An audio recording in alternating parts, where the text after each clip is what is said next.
Welcome back, Midnight Stories family. Get ready for another heart-touching tale. Don't forget to like, subscribe, and share.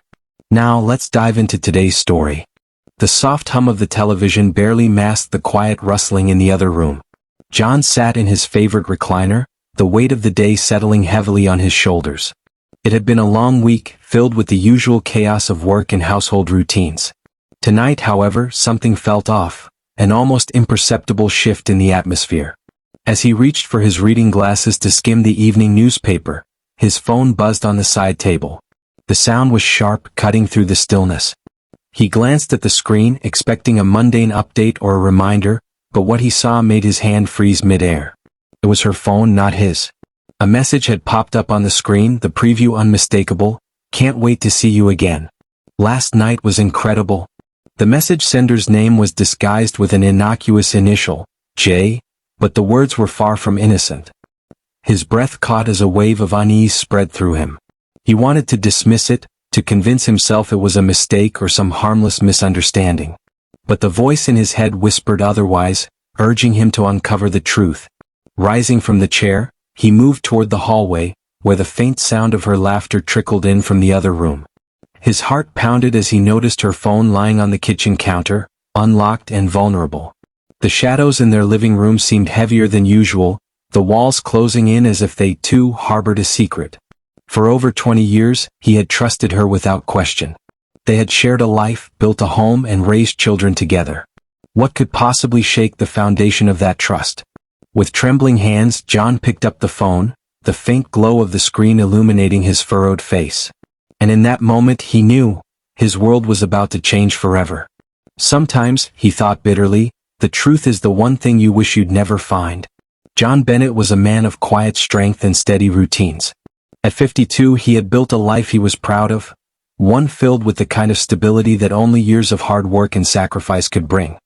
His marriage to Sarah had been the cornerstone of that life, a partnership forged over decades of shared dreams, struggles, and triumphs. Together they had weathered the storms of life, job losses, financial setbacks, the chaos of raising 2 children, and the slow but inevitable passing of their parents. Their home, a modest but cozy 2-story house, had seen it all: the laughter of family dinners, the tears of arguments, and the quiet contentment of ordinary evenings spent in each other's company. Sarah was the kind of woman who seemed to light up a room effortlessly. She had a warmth about her, an innate ability to make others feel at ease. For years, John had admired her for this quality, for the way she could turn strangers into friends and bring a touch of brightness to even the gloomiest of days. But lately something had changed. The light in her eyes, once so full of life and laughter, seemed dimmer, her smiles more fleeting. Their relationship had settled into a predictable rhythm over the years. John worked long hours as a manager at a manufacturing plant, his days filled with meetings, deadlines, and the relentless grind of keeping things running smoothly. Sarah, on the other hand, had devoted herself to the home and their children for most of their marriage. With both kids now grown and living their own lives, she had recently taken a part-time job at a local art gallery. It was a small position, nothing too demanding, but it gave her a sense of purpose and a chance to be around people who shared her love of creativity. John had been supportive, at least in the way he knew how. He'd encouraged her to take the job, to do something for herself now that their nest was empty. But deep down he hadn't given it much thought. His days were so consumed by work that he barely noticed the subtle shifts in their dynamic. The late nights at the gallery, the new wardrobe she had quietly accumulated, or the way she had started spending more time on her phone, these were things he dismissed as harmless. He had no reason to doubt her. After all, hadn't she been his rock, his partner, his everything for more than 20 years? But Sarah had been grappling with her own struggles. The truth was, she felt invisible. As the years went by, the passion and intimacy that once defined their marriage had faded, replaced by a kind of comfortable familiarity. John, though kind and dependable, had grown distant, his focus consumed by work and responsibilities. Their conversations had dwindled into mundane exchanges about bills, schedules, and errands. She missed the way he used to look at her, the way he used to make her feel wanted. And so, when a new colleague at the gallery, a charismatic man named James, began paying her compliments, it caught her off guard. James was everything John wasn't. He was spontaneous, attentive, and unafraid to express his feelings. Their conversations, which started as innocent banter about art and music, gradually became more personal. He noticed things about her that John hadn't mentioned in years, the way her hair shimmered in the sunlight, the way her laughter lit up the room. For Sarah, it was intoxicating. It wasn't just about James, it was about the way he made her feel. For the first time in years, she felt seen. John, meanwhile, remained blissfully unaware of the growing distance between them. He was a man who believed in the sanctity of marriage, in loyalty and commitment above all else. To him, the quiet moments they shared at the end of the day, the way she'd hand him his cup of tea without a word, the way she'd sit beside him on the couch as they watched their favorite shows, were enough. He had no reason to suspect that these moments, so ordinary and unremarkable to him, might feel hollow to her. But small cracks had begun to appear, even if he didn't recognize them at first. Sarah had started staying out later than usual, claiming she was working on a special project at the gallery. She was more guarded with her phone, quick to turn the screen away when he walked into the room. And then there were the absences, moments when she seemed lost in thought, her gaze distant and unfocused. It wasn't until the night he saw the message on her phone that the pieces began to fall into place. Sitting in his recliner, the soft glow of the lamp illuminating the lines on his face, John thought back to the early days of their relationship. He remembered the way she used to rest her head on his shoulder, the way they'd talk for hours about their dreams and fears. He remembered the promises they had made to each other, to grow old together, to face whatever life threw at them as a team. Have I failed her somehow? He wondered, the question gnawing at him. He wanted to believe that their bond was unbreakable, that the years they had spent building a life together meant something. But doubt had crept in, its presence as unwelcome as the message that now sat glaring at him from her phone screen. The laughter from the other room, once a sound that brought him comfort, now felt like a cruel reminder of the distance between them. He thought of all the little moments he had taken for granted, all the times he had been too tired or too preoccupied to notice her needs. Was this his fault? Or had Sarah simply changed, her desires shifting in ways he could never have anticipated? As he placed the phone back on the counter, careful not to make a sound, John felt a pang of regret. He didn't want to jump to conclusions, didn't want to believe that the woman he had loved for so many years could betray him. But the cracks in their marriage, once hidden beneath the surface, were now impossible to ignore. Behind their familiar smiles, he thought, there were cracks they didn't dare to acknowledge. Sarah's job at the gallery had begun as a way to fill the void left by her children moving out and John's growing preoccupation with work. The quiet halls, the vibrant paintings, and the soft hum of cultured conversation gave her a sense of belonging she hadn't realized she was missing. At first, she saw her new role as an opportunity to rediscover herself, a place where she could exist as more than a wife or a mother. She never anticipated that it would also be where her life would start to unravel. James entered her world like a gust of wind, unsettling everything in its path. His presence was undeniable, his charm effortless.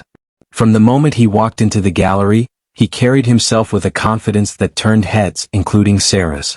Though she initially kept her distance, their connection was inevitable.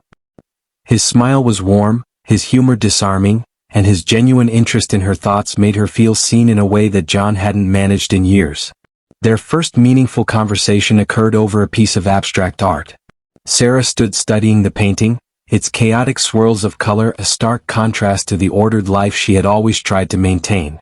James approached her, his voice low and thoughtful. "Interesting choice," he said, tilting his head toward the canvas. "It's messy but somehow, it works." Sarah glanced at him, startled. "Kind of like life, isn't it?" she replied before she could think better of it. He chuckled, and in that moment the ice between them melted. What started as casual conversations about the exhibits quickly evolved into something deeper. They began sharing personal stories, her longing for the days when her family felt whole and his regret over the choices that led to his divorce. Their connection was built on mutual understanding, an unspoken acknowledgement of the voids in their lives. James was attentive in a way Sarah hadn't experienced in years. He noticed the small things, the way her earrings complemented her eyes, the subtle sadness in her smile when she talked about her grown children. When he complimented her, it wasn't the shallow praise she had grown used to hearing at gallery events. Instead, it was thoughtful, specific, and sincere. "You have a remarkable ability to make people feel comfortable," he told her one afternoon as they arranged a new display. It's a rare gift. His words stayed with her, echoing long after their conversation ended. It wasn't just his compliments that drew her in, it was the way he looked at her, as if she were the most important person in the room. It made her feel alive, desirable, and above all valued. As their relationship deepened, Sarah found herself making choices she never thought she would. She began dressing differently, opting for outfits that made her feel confident and beautiful. She lingered at the gallery long after her shifts ended, finding excuses to stay close to James. And then there were the text messages, small, innocuous at first but quickly growing more intimate. "I can't stop thinking about our conversation earlier," James wrote one evening. "You have such a unique way of looking at the world." Sarah's heart raced as she read the message. She knew she should stop, that responding would only encourage something she wasn't ready to name. But the loneliness she had carried for so long made her crave the connection he offered.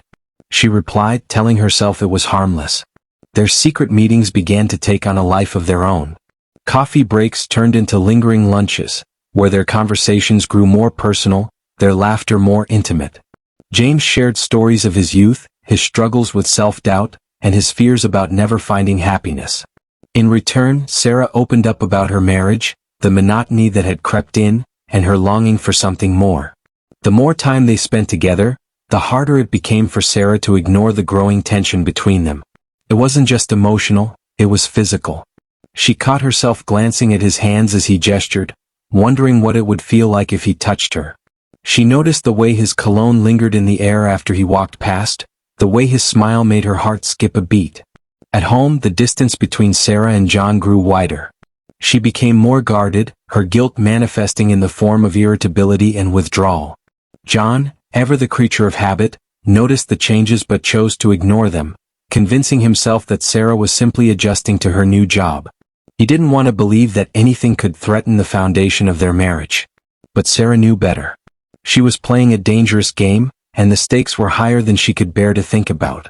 If John ever found out, the consequences would be catastrophic. Their marriage, their family, their reputation in the community, everything they had built together could come crashing down. And yet, the pull she felt toward James was impossible to resist. James, too, was acutely aware of the risks.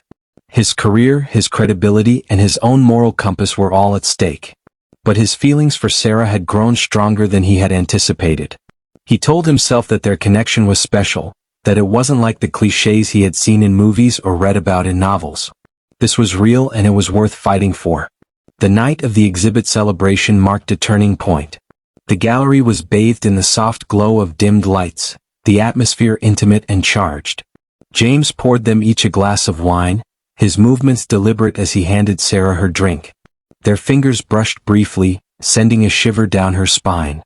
"To new beginnings," he said, raising his glass. Sarah hesitated, the weight of his words hanging heavily between them. She knew what he meant, that this was more than just a toast. It was a promise, an acknowledgement of the path they were about to embark on. As their glasses clinked, the sound seemed to echo in her ears, a sharp reminder of the line they were crossing. In that moment, Sarah felt both exhilarated and terrified. She thought of John, of their children, of the life she had worked so hard to build. But she also thought of herself, the part of her that had been silenced for so long, buried beneath the weight of expectations and routine. For the first time in years she felt alive. And that, she realized, was the most dangerous feeling of all. What started as a harmless exchange, she thought, had spiraled into something she could no longer control. The cracks in Sarah and John's marriage, once subtle, were becoming impossible to ignore. John's routines, usually a source of stability, now felt like blinders that kept him from seeing the growing distance between them. He worked late most evenings, his focus on deadlines and plant operations, while Sarah found new excuses to extend her hours at the gallery or meet James after work. But it wasn't long before John began noticing things he couldn't explain away. One evening, as he arrived home earlier than usual, he walked into the kitchen to find Sarah on the phone. Her back was turned to him, her tone light and almost playful, a sound he hadn't heard from her in years. She quickly ended the call when she noticed him. "Who was that?" he asked casually, his gaze lingering on her tense shoulders. "Oh, just someone from the gallery," she replied too quickly, her smile tight.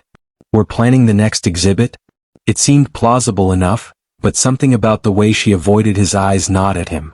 The feeling settled like a weight in his chest, one he tried to shake off as paranoia. Yet the small moments kept piling up. One day while tidying the living room, John found a small gift box tucked under the couch.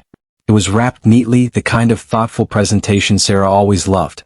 Curious, he opened it, revealing an elegant bracelet with a card that read, "To the most inspiring woman I know, J." John's stomach dropped. He stared at the card, the handwriting unfamiliar, the initials taunting him. His mind raced as he tried to make sense of it. Could it be from a friend? A gallery colleague? Or was it something more? When he confronted Sarah that evening, she was in the middle of preparing dinner. "I found this under the couch," he said, placing the box on the counter between them. She froze, her hand hovering over the cutting board. "Oh, it's nothing. Just a thank you gift from James at the gallery. He gave it to a few of us for helping with the last event." John nodded slowly, though her explanation did little to ease his doubts. The card's wording lingered in his mind, as did her hesitation when she spoke. He wanted to believe her, but the unease that had taken root refused to let go. The inconsistencies grew more frequent. Sarah, who had always been punctual, began coming home later and later, often blaming last-minute gallery work. She seemed distracted, her laughter forced during family calls, her smiles fleeting when they were together. One night, John overheard her talking on the phone in the bedroom. The door was slightly ajar and her voice was soft, almost a whisper. "I can't wait either," she said, a giggle following her words. "We'll figure it out." John's chest tightened as he stepped back, his heart pounding. He told himself it might be a misunderstanding, but the voice in his head kept asking the same question. Who was she talking to? The tension between them began to seep into their daily lives. Sarah became more irritable, snapping at John over trivial matters. He found himself retreating, unsure how to navigate the growing chasm. But the doubt continued to fester, pushing him closer to uncovering the truth. One afternoon, while Sarah was in the shower, John's suspicions got the better of him. He hesitated at first, his moral compass warring with his need for answers, before finally picking up her phone from the nightstand. As he scrolled through her messages, his heart sank. Most were routine exchanges, but one thread stood out. It was labeled only with an initial, J. The messages were brief but intimate, laced with a familiarity that made John's stomach churn. "Can't stop thinking about you. Today was amazing. You looked beautiful as always. Let's meet tomorrow. Same place?"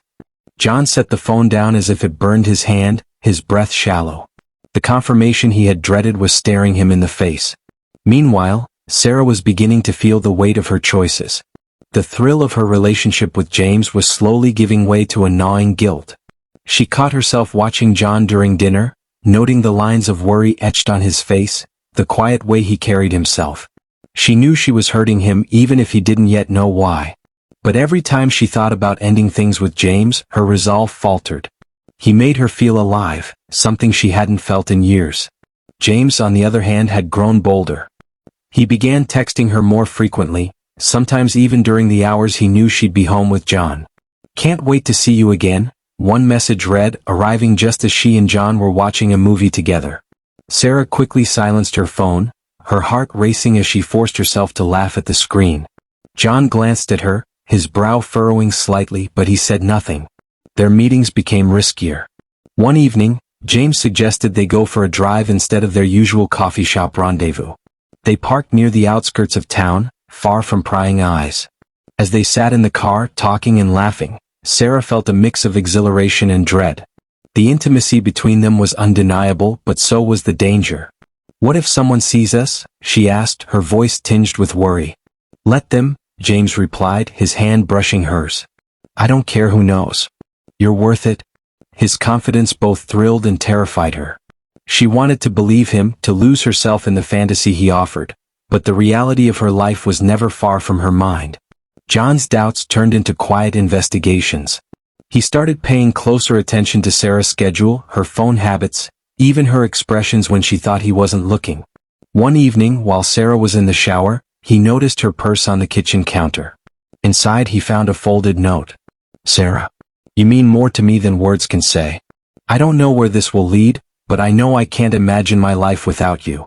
Yours always, James." The note felt like a punch to the gut. John sat down, his hands trembling as the full weight of betrayal sank in. This wasn't just a passing flirtation. It was something deeper, something that threatened to destroy everything they had built together.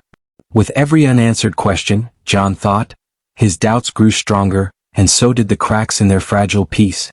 John couldn't shake the unease that had taken root in his mind.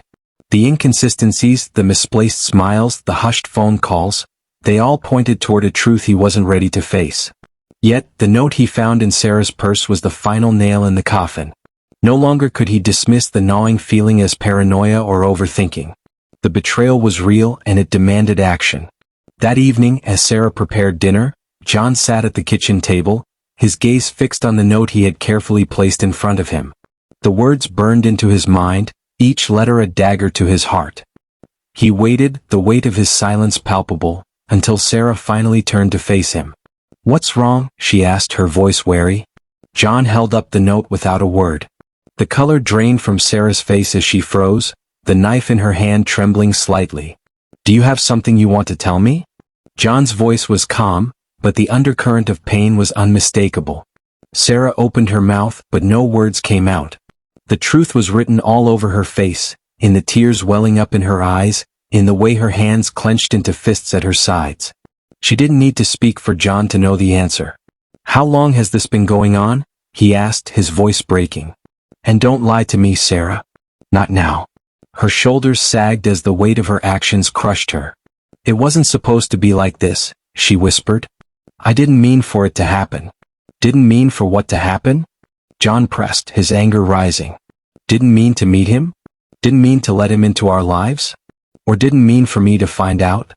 Tears streamed down Sarah's face as she sank into the chair opposite him. "It started as nothing, just conversations at work.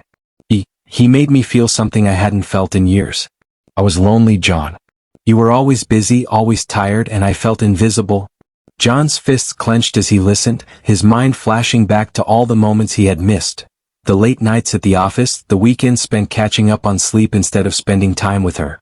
But the pain of her betrayal drowned out any guilt he might have felt. "And that justifies what you did?" he shot back, his voice rising. "We've been married for over 20 years, Sarah. We've built a life together, raised children together, and you throw it all away because you felt invisible? You should have talked to me, not run into someone else's arms." "I tried," Sarah said, her voice trembling. "I tried to talk to you, but you were never there. And when you were, it felt like you weren't listening." John shook his head, the anger in his eyes giving way to heartbreak. "You could have told me you were unhappy. You could have told me you needed more from me. But instead you lied. You betrayed me." The room fell silent, the only sound the faint hum of the refrigerator. John's mind raced as he grappled with the enormity of what had happened. The woman he had loved and trusted for more than 2 decades had shattered his world in an instant. "Does he love you?" John asked finally, his voice barely above a whisper. Sarah looked away, unable to meet his gaze. "I don't know," she admitted. "I don't even know if I love him. It was never about that. It was about feeling alive again." John's laughter was bitter, almost cruel. "Alive? You feel alive while I feel like I'm dying inside. Do you have any idea what you've done to me? To us?" The fallout of Sarah's confession was immediate and devastating. John moved into the guest room that night, unable to bear the thought of sleeping beside her. The house, once filled with the warmth of shared memories, now felt cold and empty. They spoke only when necessary, their conversations tense and clipped.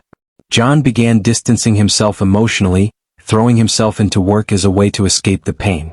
But the betrayal followed him everywhere. In the quiet moments when he sat alone in his office, in the strained smiles of their children when they visited, in the pitying looks of neighbors who had begun to suspect something was wrong. Sarah too was drowning in regret.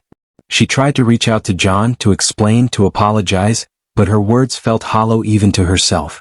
She knew she had destroyed something precious, something irreplaceable, and the weight of that knowledge was suffocating. The final blow came when John decided to confront James. He found the man at a coffee shop near the gallery, sitting at a table by the window. John's presence was a thunderstorm, his anger barely contained as he approached. "James," he said, his voice low and dangerous. "We need to talk." James looked up, his expression shifting from surprise to discomfort. "John, Save it," John interrupted. I don't want your excuses or your apologies. I just want to know one thing. Did you ever stop to think about what you were doing? About the family you were destroying? James hesitated, his confidence faltering under John's glare. I didn't mean for it to go this far, he said finally. But Sarah, she deserves to be happy. John's laugh was cold and sharp. And you think you're the one who can give her that?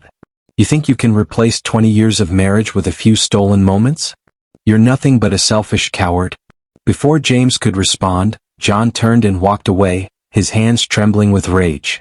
Confronting the man who had helped tear his life apart gave him no satisfaction, only a deeper sense of loss.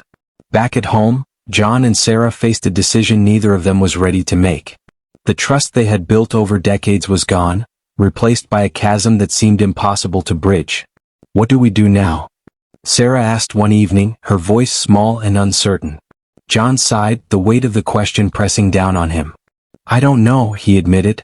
But I can't keep living like this. The silence between them was deafening, a reminder of everything they had lost. For John, the question lingered, could he ever forgive her? Or was this the end of the life they had built together? The revelation of Sarah's affair unleashed a torrent of consequences that neither she nor John could have fully anticipated. The immediate aftermath was like a bomb going off in their home, silent but devastating. The house they had built together, once a sanctuary of shared memories, became a cold battlefield of unspoken resentment and strained interactions. John's move to the guest room was the first overt signal of the fracture between them. He didn't discuss it or explain.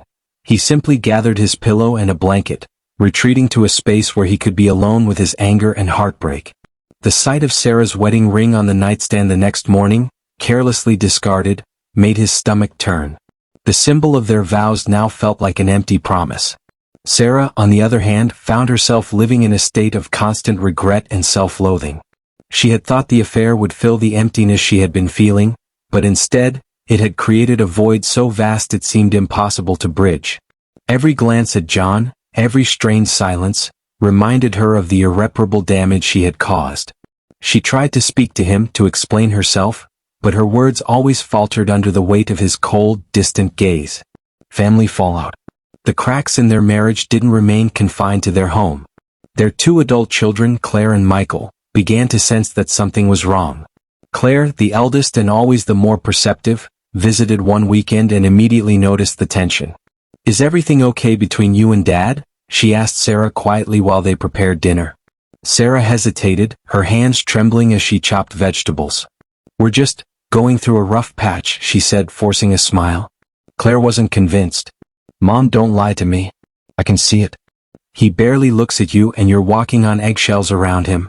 Tears welled in Sarah's eyes, but she quickly turned away, wiping them with the back of her hand. It's complicated, Claire. Please don't ask me to explain right now.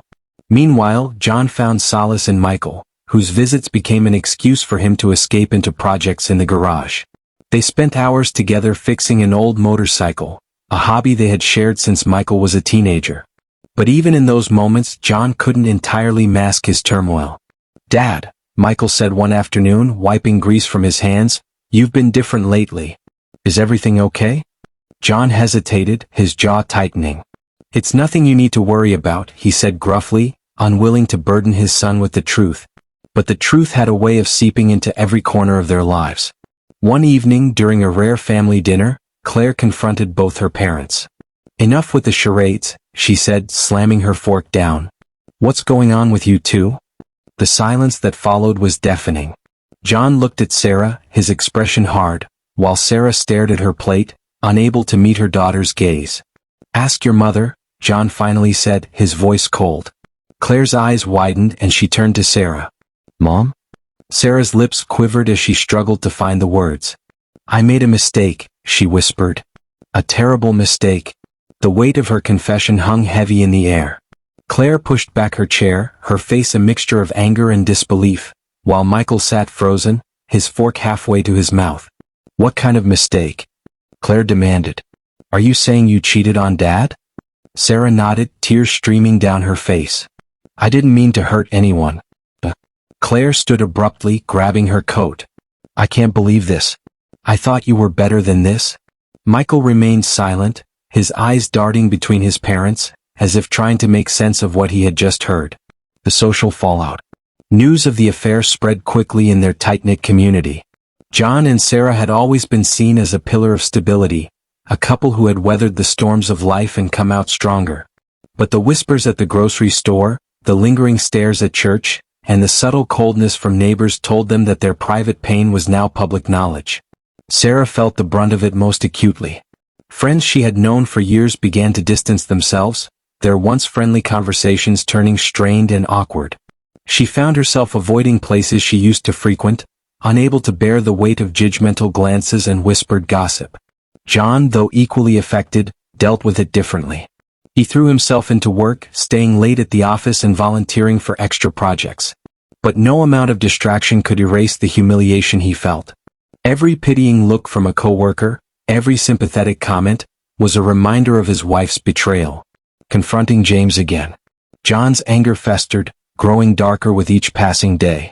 He couldn't let go of the image of Sarah and James together, couldn't stop imagining the moments they had shared behind his back. One evening, unable to contain his rage any longer, he decided to confront James again. He found him at a bar near the gallery, sitting alone at a corner table.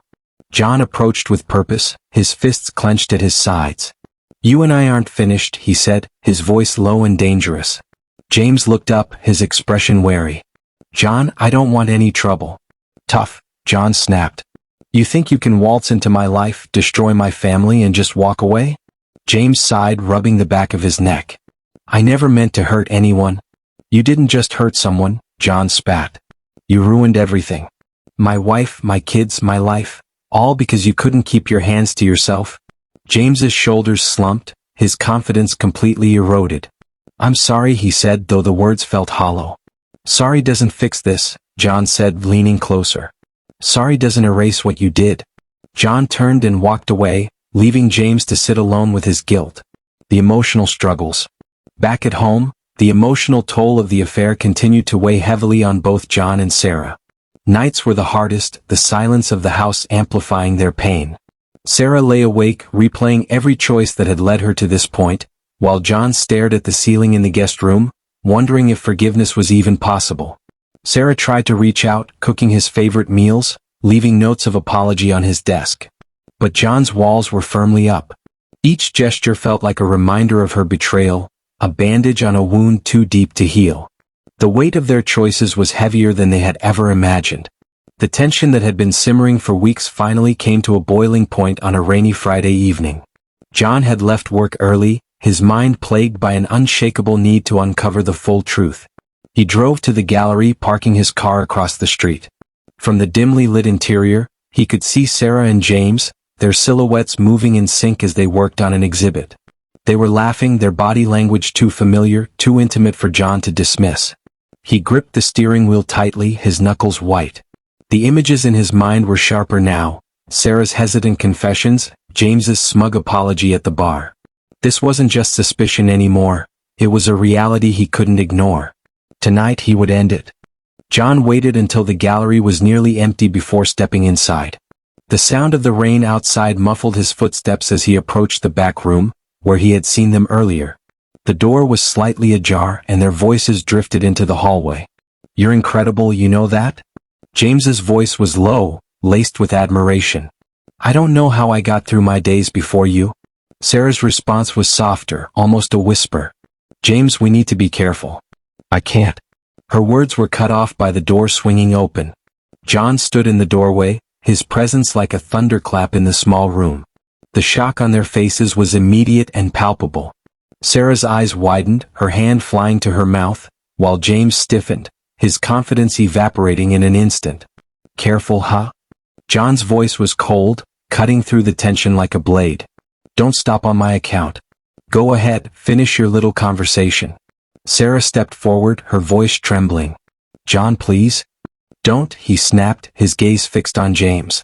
"You don't get to explain, and he sure as hell doesn't get to talk."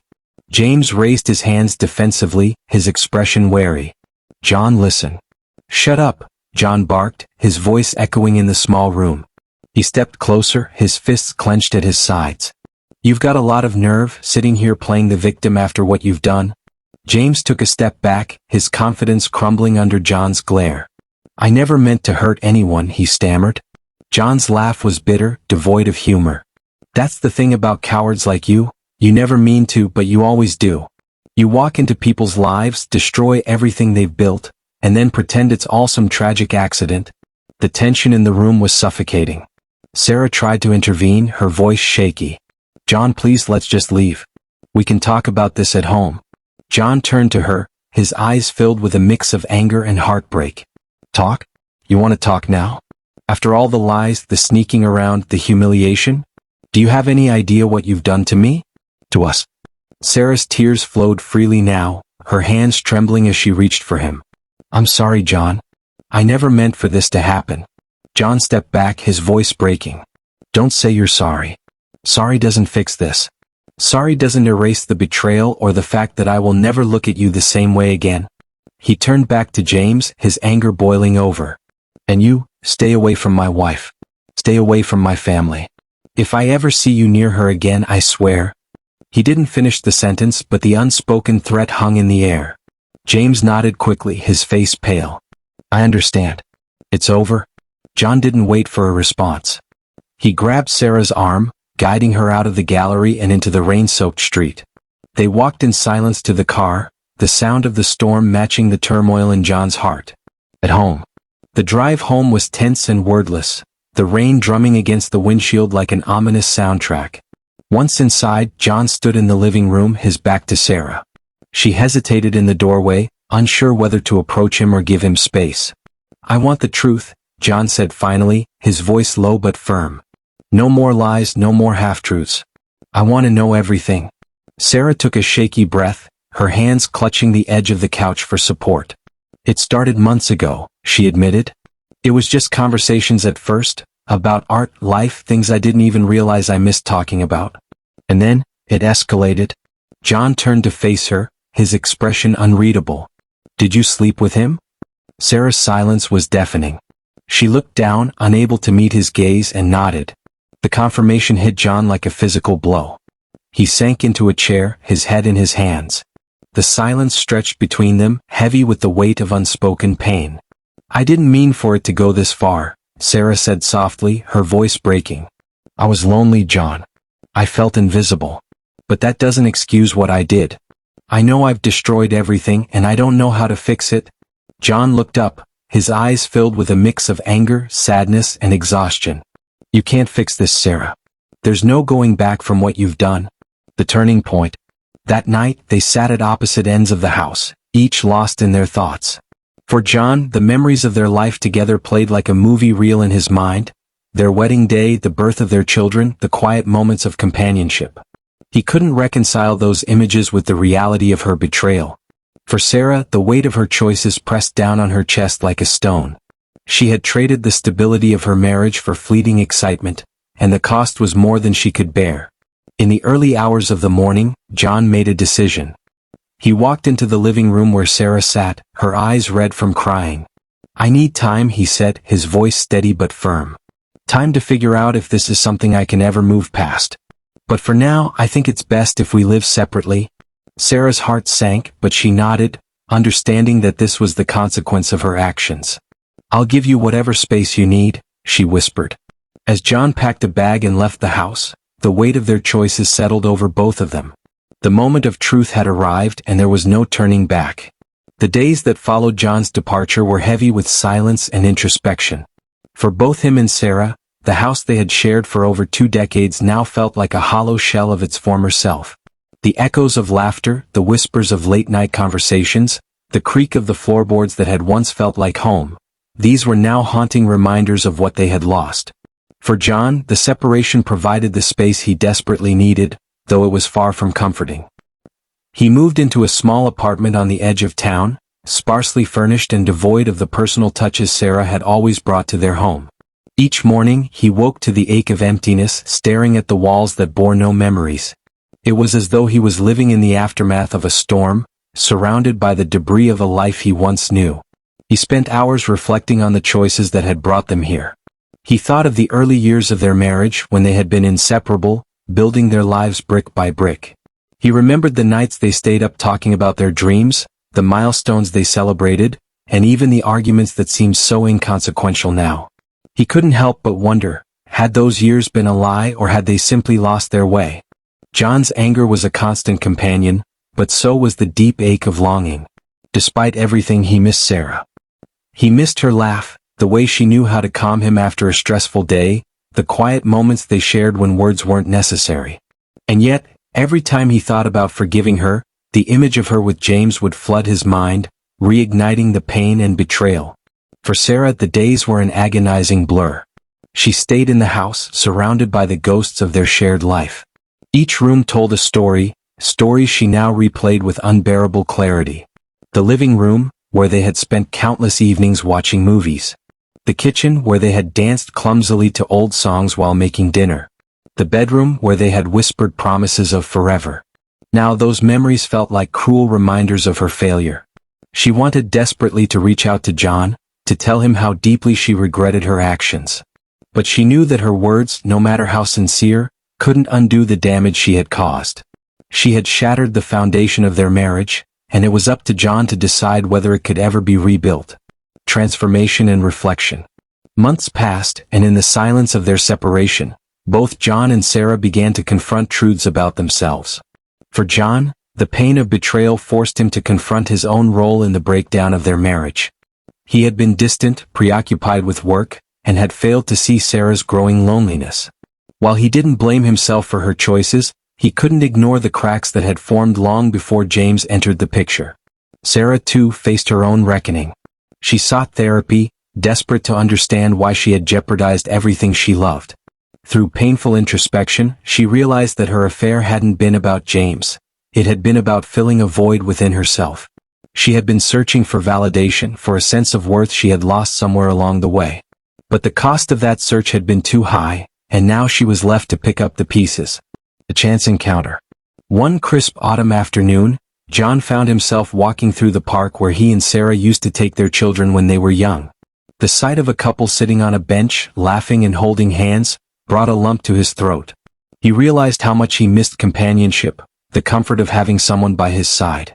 As he rounded a corner, he spotted Sarah sitting alone on a bench, her gaze fixed on the lake.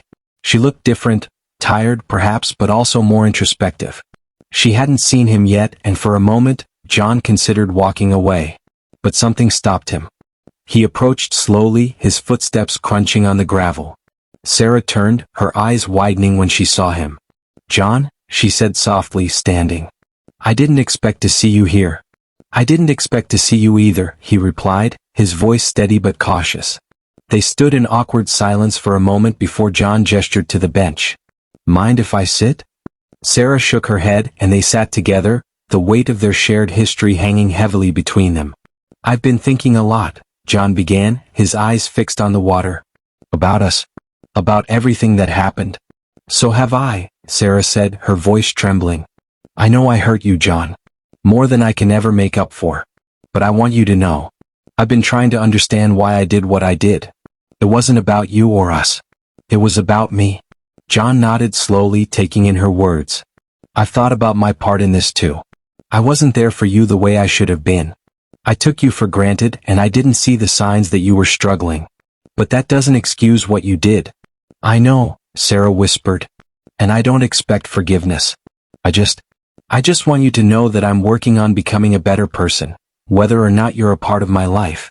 They sat in silence for a while, watching the leaves fall from the trees, carried by the gentle breeze. Finally, John turned to her, his expression softer than it had been in months. "Do you think people can rebuild trust after it's been broken?" he asked. Sarah met his gaze, her eyes filled with tears. "I don't know. But I'd like to believe it's possible." John nodded, his thoughts swirling. He didn't know if he could forgive her, or if their marriage could ever return to what it once was.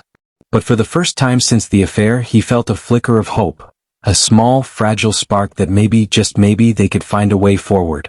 A question for the audience. As the dust settled, John and Sarah began the slow, painful process of rebuilding their lives. Whether together or apart remained uncertain. Their journey raised questions that lingered longer than the pain. Can love survive betrayal?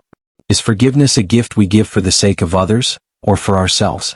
And when trust is broken, is it ever truly possible to rebuild? What would you do if the trust you built over decades was shattered in one moment? Could you forgive, or is some trust too fragile to rebuild? The rain poured heavily on the windshield as John sat parked outside the small diner where Sarah had once worked as a waitress. It was a place filled with memories, some sweet, others bitter, and he hadn't been here in years. This was where they had first met. He hadn't planned to come here tonight, but something about the weight of the current turmoil in his life had drawn him back to where it all began. He closed his eyes, and the memory washed over him like the rain outside, vivid and unrelenting. It was 1994, and John was a young man fresh out of college with more ambition than sense. He had been traveling through the small town for a job interview, his car packed with hopes of a brighter future. But the town had other plans. The moment he walked into the diner, tired and hungry from the road, Sarah was there. She wore a simple uniform, her hair tied back in a ponytail, and her smile was the first warmth he had felt all day. She wasn't like anyone he had ever met, confident, quick-witted, and unafraid to speak her mind. "What can I get you?" she had asked, tapping her pen on her notepad. "Something strong," he'd replied, half joking, though his exhaustion was evident. She'd raised an eyebrow, then brought him a cup of coffee so black it could have been tar. "Strong enough?" she'd asked with a smirk. They had laughed, and from that moment, something had shifted in John's world. He returned to the diner the next day and the day after that, finding excuses to linger over his meals just to see her. By the time he got the job and decided to settle in the town, their relationship had already blossomed into something undeniable. The memory shifted to a darker one, a time he had buried deep but could never forget. It was their second year of marriage, and Sarah had been pregnant with Claire. Money was tight, and John had taken on extra shifts at the plant to make ends meet. One night, exhausted and frustrated, he had come home late to find Sarah waiting up for him. She had prepared dinner, but he was too tired to notice her effort. He snapped at her over something trivial, and the hurt in her eyes was something that still haunted him. "I'm trying, John," she had said, her voice trembling. "But I can't do this alone." In that moment, he had seen the cracks in their foundation. The stress, the exhaustion, the unspoken fears of being new parents and not having enough to provide. He had apologized profusely, holding her as she cried, but he realized then how fragile love could be. It wasn't just about the big gestures. It was about the daily effort, the small acknowledgments of each other's struggles. As the memory faded, John opened his eyes and stared out at the diner's neon sign flickering in the rain. The past had a way of revealing truths he had tried to bury. This wasn't the first time their marriage had faced turmoil, but this time felt different. The betrayal was like a wound that refused to heal, and yet, underneath the anger and pain, he still loved Sarah. That was the cruel irony of it all. He thought of the time she had supported him when he was at his lowest, the sacrifices she had made for their family, the way she had been his anchor when the weight of the world threatened to pull him under.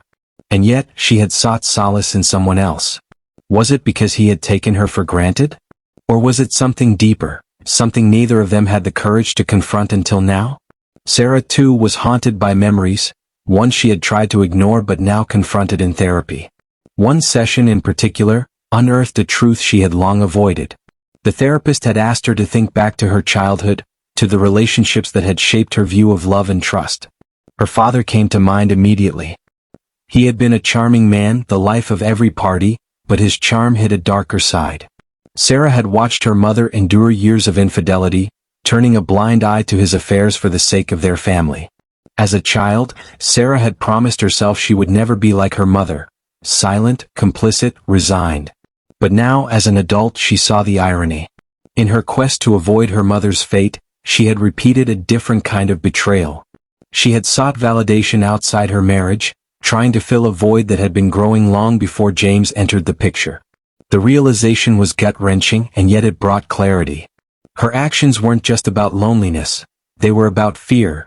Fear of being invisible, of losing her sense of self in a relationship where the cracks had gone unacknowledged for too long. One evening, as Sarah sat in the living room, she found herself flipping through an old photo album. The images told the story of their life together. Their wedding day, the birth of their children, family vacations, and quiet moments captured in Polaroids. Each photo was a reminder of what they had built, what they stood to lose. Tears blurred her vision as she traced her fingers over a picture of John holding Claire as a baby, his smile wide and genuine. She realized then that their marriage had always been a series of choices, some good, some bad. The affair had been a terrible choice, one born of desperation and insecurity.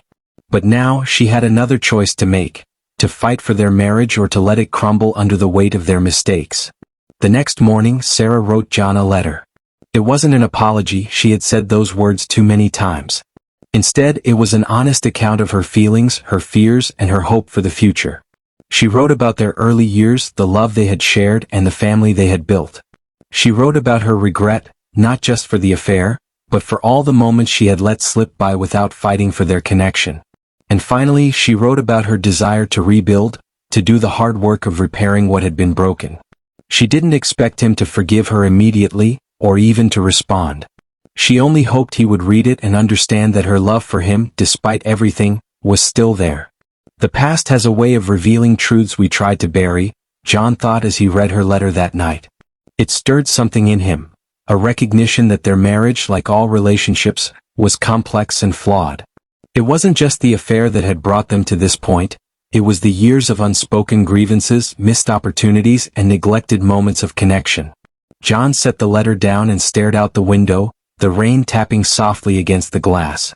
He didn't know if he could ever fully forgive Sarah, but for the first time he felt a flicker of hope, a belief that perhaps the wounds of the past could be healed, if only they were willing to face them together.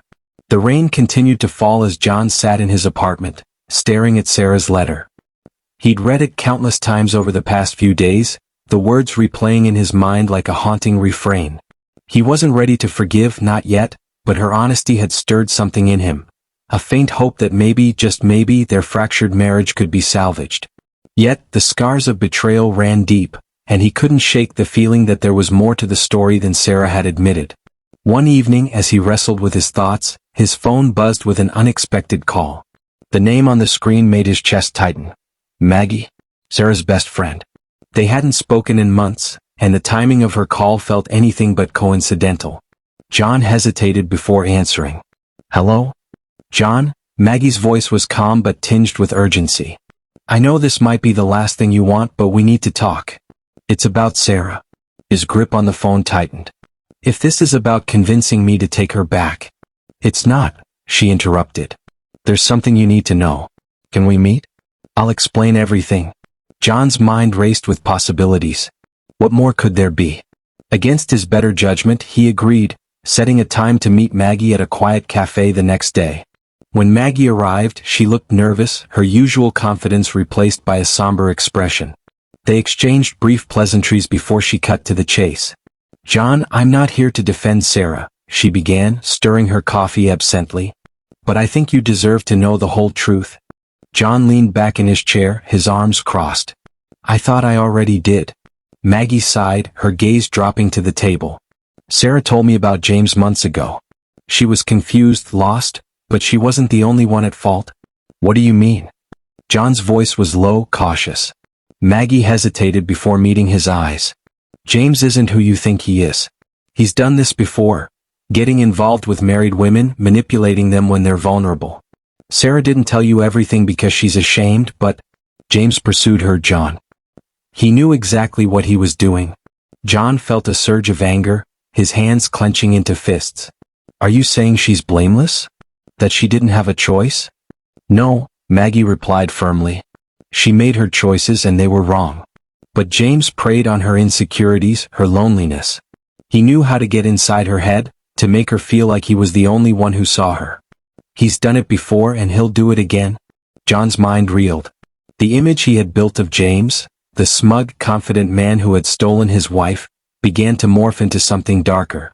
It didn't absolve Sarah, but it added a layer of complexity he hadn't anticipated. Why are you telling me this? He asked, his voice heavy with suspicion. Because I care about Sarah, Maggie said. And I care about you, John. You're both good people who got caught in a mess that neither of you fully understood. I'm not saying you have to forgive her, but you deserve to know the truth. A visit to James.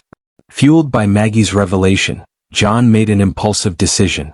He drove to the art gallery where he knew James often worked late. The anger that had simmered within him now burned hotter, and he was determined to confront the man who had played a role in destroying his marriage. James was alone in the gallery, his back turned as he adjusted a painting. When he heard the sound of John's footsteps, he froze, then turned slowly. "John," he said cautiously, a hint of nervousness in his tone. "What are you doing here?" John didn't bother with pleasantries. "You've been playing games, haven't you? You think you can just waltz into people's lives, wreck their families, and walk away like nothing happened?" James's expression shifted from caution to defiance. "I didn't force Sarah to do anything. She made her own choices. You manipulated her," John spat. "You saw her vulnerabilities and exploited them. How many times have you done this, James? How many families have you destroyed?" James's jaw tightened, but he didn't respond. The silence was all the confirmation John needed. "You're a parasite," John continued, his voice trembling with rage. "But I'm not going to let you win. Stay away from Sarah, from my family. If I ever see you near her again, you'll regret it." James smirked, though it lacked the confidence it once held. "She's already gone, John. Maybe you should focus on what you didn't do for her instead of blaming me." John lunged forward, grabbing James by the collar. "You don't get to lecture me about my marriage," he growled. "You're nothing but a coward." He released James, pushing him back against the wall. Without another word, John turned and walked out, the sound of his footsteps echoing through the empty gallery. The ripple effect. The confrontation with James left John feeling both empowered and exhausted. Maggie's words lingered in his mind, adding a new layer of complexity to his feelings towards Sarah. He still didn't know if he could forgive her, but he began to see the cracks in their marriage not just as failures, but as opportunities to understand each other in ways they never had before. Sometimes help comes from the most unexpected places, or does it? He thought, his mind turning over Maggie's role in this revelation. Had she acted out of genuine concern, or was there something more she wasn't saying? For the first time in months, John felt a flicker of hope, not for an immediate resolution, but for the possibility of a future where understanding and healing were possible, even amidst the wreckage. John sat in his dimly lit apartment, staring at the letter Sarah had written him. The words had begun to blur together after countless readings, but their meaning still struck a chord deep within him. Every sentence was a window into her guilt, her regret, and her plea for forgiveness. Yet, as much as the letter revealed, it couldn't answer the question that plagued him most. Could he ever look at her the same way again? The night stretched endlessly, and John felt like he was at war with himself. His anger burned hot, reminding him of the betrayal, the humiliation, the nights he'd spent wondering how the woman he loved could turn to someone else. But beneath the anger lay an ache he couldn't ignore, the ache of missing her, of wanting to hear her laugh again, of longing for the life they had once built together. He poured himself a glass of whiskey, the amber liquid glinting in the faint light. As he took a sip, his mind wandered to his children. Claire and Michael had taken the news of the affair hard, their disillusionment with their mother evident in every strained conversation. Claire, especially, had been vocal in her anger. "Dad, how can you even think about giving her another chance?" she had asked during a heated phone call. "She destroyed everything. How do you come back from that?" Michael, always the quieter one, had been less confrontational but no less affected. "I just don't understand why she'd do it," he had said during a rare visit. "You and Mom always seemed so solid." Their words echoed in John's mind, reinforcing the weight of his dilemma. This wasn't just about him and Sarah, it was about their family, their legacy, the values he had tried to instill in his children. If he forgave her, would he be setting an example of resilience and grace, or would he be teaching them to accept betrayal? And if he didn't, would he be giving up on something that, despite everything, was still worth fighting for? A memory revisited. As the night wore on, John's thoughts drifted to a memory he hadn't revisited in years. It was the summer after their 10th wedding anniversary, and he and Sarah had gone on a road trip to the mountains. They had spent the evening sitting by a crackling fire, talking about their dreams, their fears, their hopes for the future. He remembered the way she had looked at him, her eyes filled with love and trust. "Promise me," she had said, her voice soft but firm, "that no matter what happens we'll always try. Even when it's hard. Especially when it's hard." He had taken her hand, his heart swelling with the conviction of that moment. "I promise." The memory was bittersweet now, a reminder of the vows they had made and the distance that had grown between them. Had they both broken that promise in their own ways? And if so, was there a way to mend it? The moral crossroads.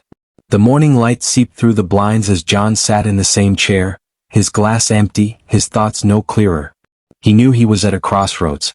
Forgiveness wasn't just a decision, it was a journey, one that would require him to confront not only Sarah's betrayal but also his own shortcomings as a husband.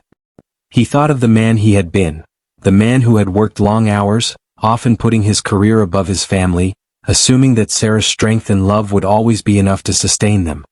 He thought of the nights when she had tried to reach out, only for him to brush her off with a distracted nod or a half-hearted "we'll talk later." He thought of the cracks that had formed in their relationship, unnoticed or ignored until it was too late.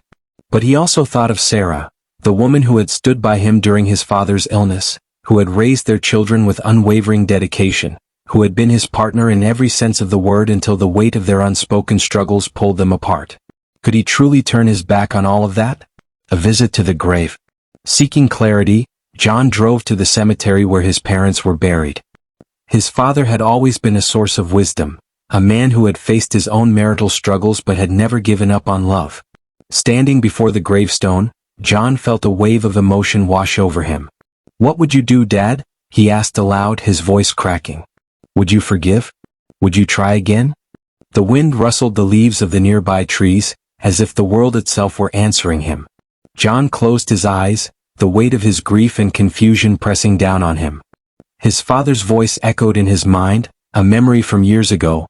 Love isn't about never making mistakes. It's about what you do after you've made them. It's about choosing each other, even when it's hard. The words brought a sense of calm, though they didn't erase his doubts. Forgiveness wouldn't be easy and rebuilding trust would take time. But perhaps love wasn't about perfection. Perhaps it was about resilience. The decision. That evening, John returned home, the letter still on the table where he had left it. He picked it up once more, his heart heavy but resolute. He knew the path ahead would be fraught with challenges, but he also knew that love, true enduring love, wasn't something to be discarded lightly. He picked up the phone and dialed Sarah's number. When she answered, her voice was hesitant, filled with the same uncertainty he felt. "Sarah," he began, his voice steady. "We need to talk. About everything." As the conversation began, a mix of fear and hope filled the air. It was the start of a journey neither of them knew the outcome of, but both were willing to try. For the audience, every choice comes with a price, but some prices are too heavy to pay. If you were in John's shoes, could you find it in your heart to forgive? Could you rebuild what was broken, or would you walk away? Let us know your thoughts in the comments below, and don't forget to subscribe for more stories like this one.